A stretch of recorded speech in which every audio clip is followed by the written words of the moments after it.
I'm here with Dan Smith this morning and Friends of Mountain Rescue. Good morning. Thanks for coming in and chatting with us. Always do. So, we've had some great snow systems come tremendous. through, and lots of layer in that snowpack too. Yep. So, And in the backcountry, on the mountain, we groom it out. That's what the grooming cats are for. In the backcountry, nobody grooms it out. So when we've had 5 or 6 feet of snow, we've had 5 or 6 feet of snow. The weight's compacted it a little bit, but we've had some melting. So this is wet, heavy snow out there. The incident we had over the weekend, that avalanche was in the backcountry. It's 10.2 miles by road, if the road's clear, to get to that site. So you have a long way in. In that particular incident, 3 were hit by an avalanche, 2 were completely buried, 1 got out.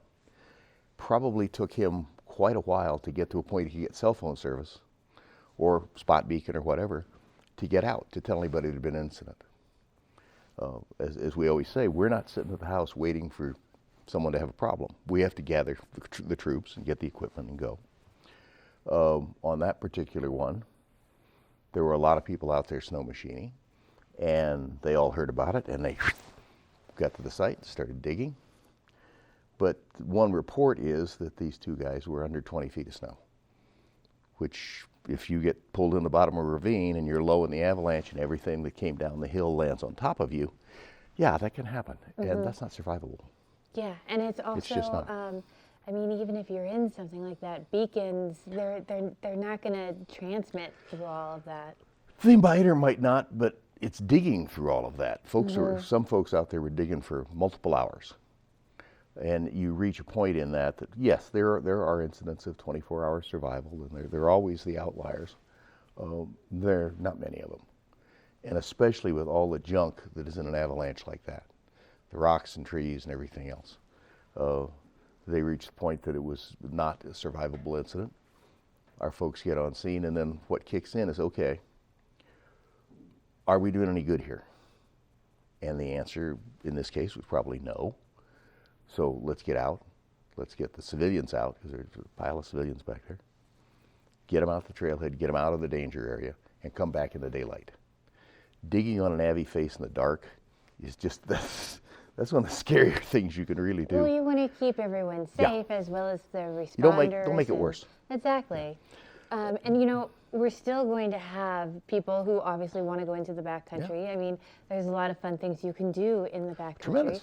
But there's a lot of things that, really simple things that you can do too before you even go out your front door. You go out your front door, a disc sled, there are a lot of things you can do that are fun.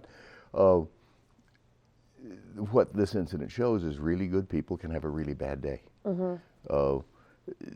The number of mistakes the backcountry will tolerate is very minimal, or just it's bad luck.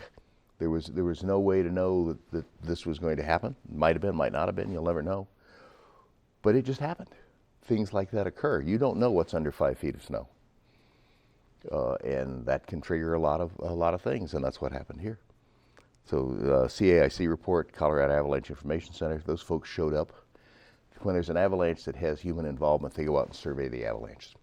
So they're the ones that discovered that it ran 120 feet, 650 feet wide, between 3 and 5 feet deep, the snow that broke. But all that snow in 125 by 650 feet went downhill.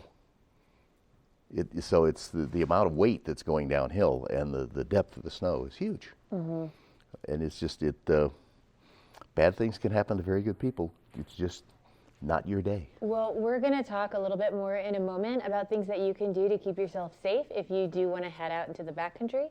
But we're going to get a check of our local weather next.